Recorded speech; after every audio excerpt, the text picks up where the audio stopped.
ออกก็ได้ส่งรถได้รถเป็นยังดิสีสูตรได้รถ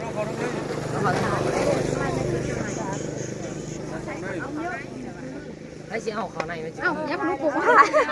เงาเขาเชื่องไว้แล้วเหรอเขาเชื่องให้ไปเอาสอยใส่ต้องเขาบอกเอาสอยแม่เอาสอยใส่แล้วเอาฮอกใส่เลยเอาสอยใส่แล้วฮอกจะเห็ดน้ำจะเห็ดต้นเรื่องใจมันจะคือตัวดำไว้ได้หลุดนะเรือบัดอันแก่อันนี้เครื่องเอาไปชิลุงขึ้นบ่หรือมีสูตรใหม่ครับโอ้คุยกับเสี่ยวว่าแล้วคน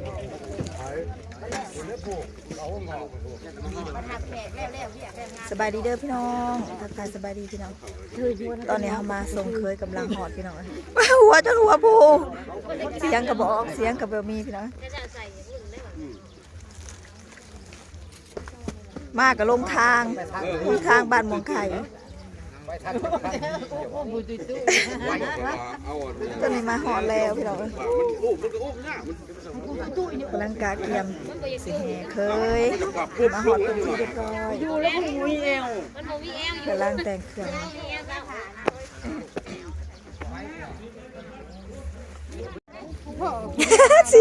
สินคือใหญ่ผาฉลองคือใหญ่เลยลืมอย่ากูลืมยังน้อมันเกี่ยวคือดีกว่ามันลืมยังน้อลืมเห็นบ่ขับนี่บกภาพสิให้มันขึ้นมาหอดสิมาแล้วซ้อนขึ้นตอนนี้ใครเอาขึ้นรถแล้วโอ้โหหวยทูบเอาคือโหลดไปแล้วคุณมาเห็นแล้วเหยือกมาต้นดูกับเจ้าเอาประเด็นไปใกล้อยู่ในเพื่อนเราคุณแม่ห้วยแถวลืมไม่ใช่แถว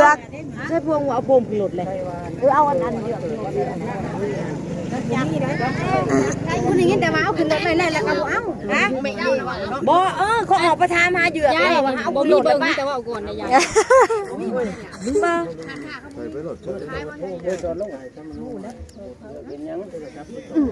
บ้าชุดบริเวณหมัดบอกบันนี้เกี่ยวมาใส่กันในทงยางเดียวขึ้นรถไปก่อนแล้วไปหาข้าเจ้ามาดิเขาอยากเอาไปหาเชียนยานลงตรงลงสุดก็คือเปื่อนแต่แท้แค่ฉลงนะได้นะบ่เนาะไม่ขาน่ะมันชักบ่ออกได้ผ่านบ่ก็ให้แม่นั่นเบิ่งเวลาสิมัดมันโยกเบิ่งก่อนจังมัดโยเชียนยานได้อยู่เนาะอะไรก็อันนั้นขึ้น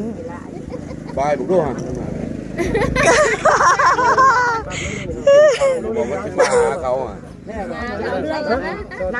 นายผู้มุ้ยเสือกหมัดบ่ชอดเขาทำไมต้องมีเสือกหมัดเนาะเชือกหมัดเอวว้าแท้เบียงอันนั้นนะ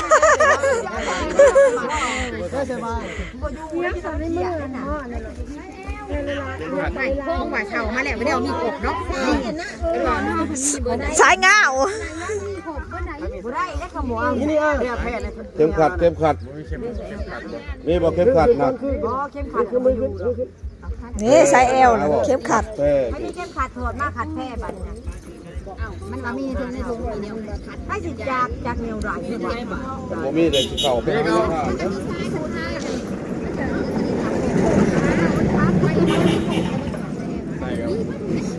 ถิ่มลงเลยไปใส่กระบาดมันมีบนแล้วลูกเก็บตัดมาแล้วยิ้มขัดนิดหน่อยนะได้ไงก็ได้ดูอยู่ดอกโอ้ยผมถี่เลยโอ้ก็ประมาณได้ไหมได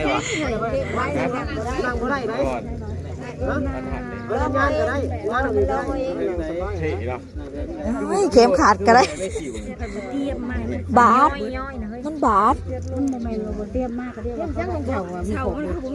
มันก็มีเศษอันพายเสาเดี๋ยวมันมีเศษอันพายของเขาครบสูตรเนาะกันเลยอย่ามีแต่บอกบ่มีครบก็ได้เพราะว่านี่มัน มันตัวมือตัวกูบอกเลยนะ เห็นว่าเพิ่นบ่บอกบ่อนช้าง มาเช่านะ บอลเศร้านะ บ่อนเสาโรงงานมันติดกันแล้วเข้าไปทางอื่น แล้วมันร้ายเนาะ มันหลายก็เต็มมันจะมีหลายชุดเนาะยานะเพิ่นมาห้ามเฮ็ด ไว้สิถ่ายหูได้นี่ ใช่ผมพาไปกายโฮมดิ อ๋อถ่ายก็ได้จังหยังเข้าไปบ่ได้ ตรงละพายเอาบัดนี้เอามีจูบเหมือนได้สิ อันนั้นก็พายคือกัน ไปแล้วนั่นพ่อเอามากระทุนดีบ่เอามากระทุนถ่ายเอา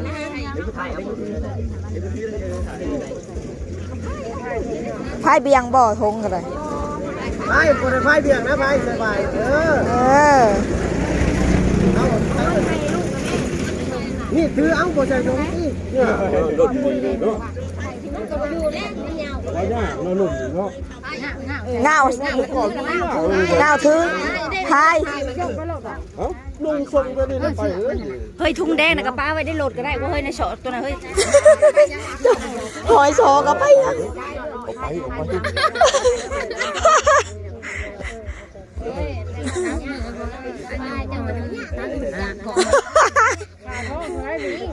500,000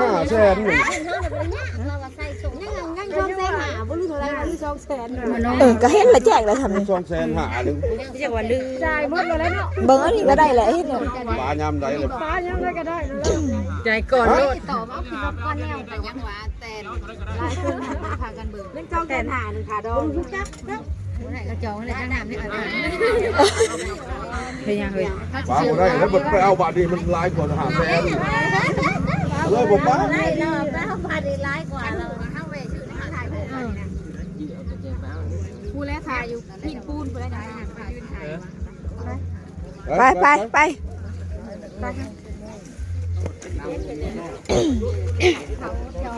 เตรียมให้แล้วบ่ซองแซงอ่ะ เรียบร้อยจ้า เตรียมเรียบร้อย แล้วเพิ่นก็มีให้ซอง หาซองบ่อย เอาคือ4เฮ้ย นี่หาติดกันเด่น หาติดกัน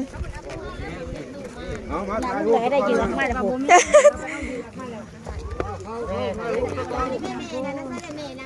ผม ไม่นอนเขาพ่อก็ บ้าง พ่อก็เขาพ่อก็ มาพี่ฮัมมาพี่ อย่าโชว์มันนะ ยิ้มน้ำได้เด่นหน้าบูดเลยยิ้มน้ำแน่เฮ้ยป้อมเกิดยิ้มน้ำแน่ดูเอาคนแน่เนาะคนช่วยดูกันนะ คุยไว้อยู่น้ำกัน เบิ้ง ลูกว่าลุง พ่อผู้ใต้ไพ่ทั้งก้นนั่นใต้ไพ่ ในรอบที่สุดแล้วผู้โทรศัพท์บ่ได้ ฮัมมาพี่ฮัม มาลูกมา โว้ย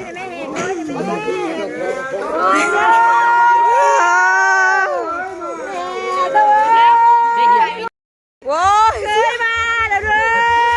อเสียงแสบเลยนั่นเลยเจ้าเสียงเบิดเลยพี่น้องเคยมาแล้วแม่ตัว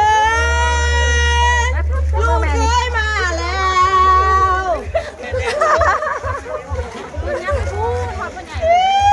เคยเด้อเสียงบุมีเด้เขาเจ้าถูกเขาเจ้ามีตี้อยู่เพล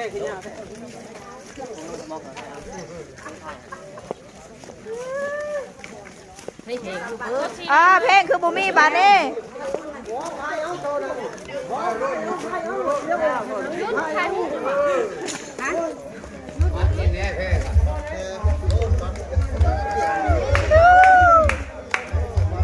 เด้เพลงเคยก็เจ้าขึ้นเลยโอ้เสียงตอนนี้เขากำลังแห่เคยพี่น้องมาส่งหลานชาย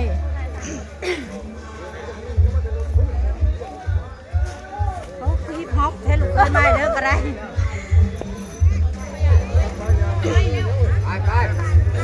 มาเด้อมา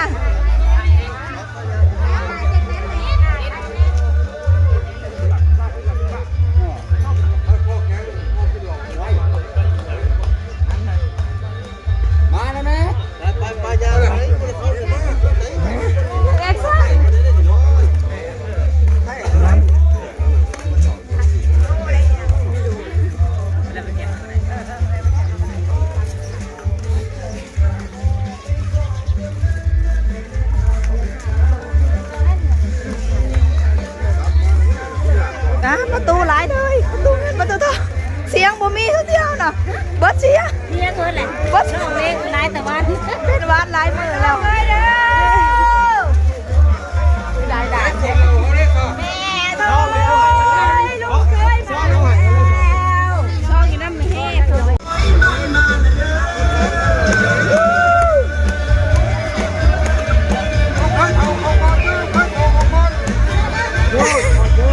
ตอนนี้มาฮอนเรียบร้อยแล้วพี่น้อง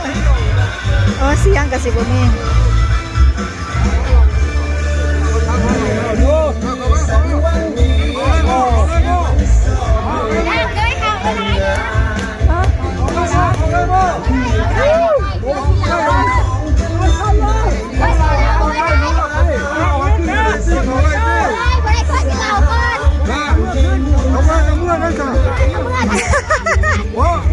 เมื่อไม่ได้ดอกนั่น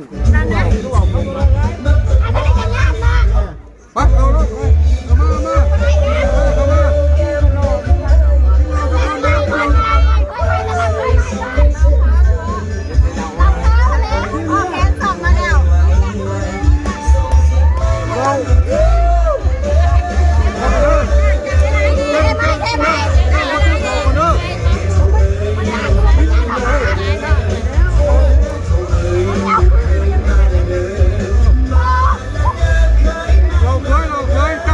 เราเคยค่ะ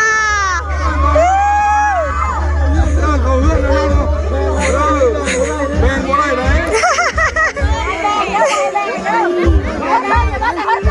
บ่ได้คนเกิน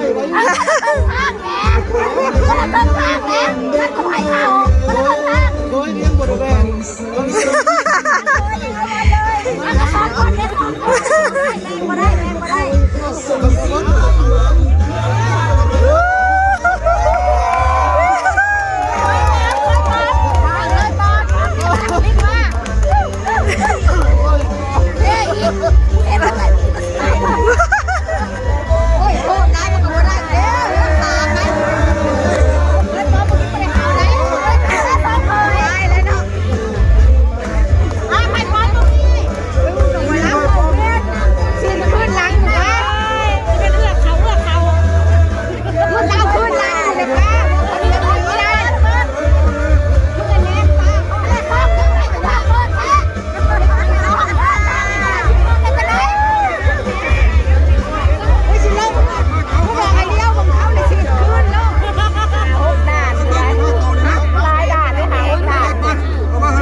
เปิดมือนี่ละคือนอนเปิดรถ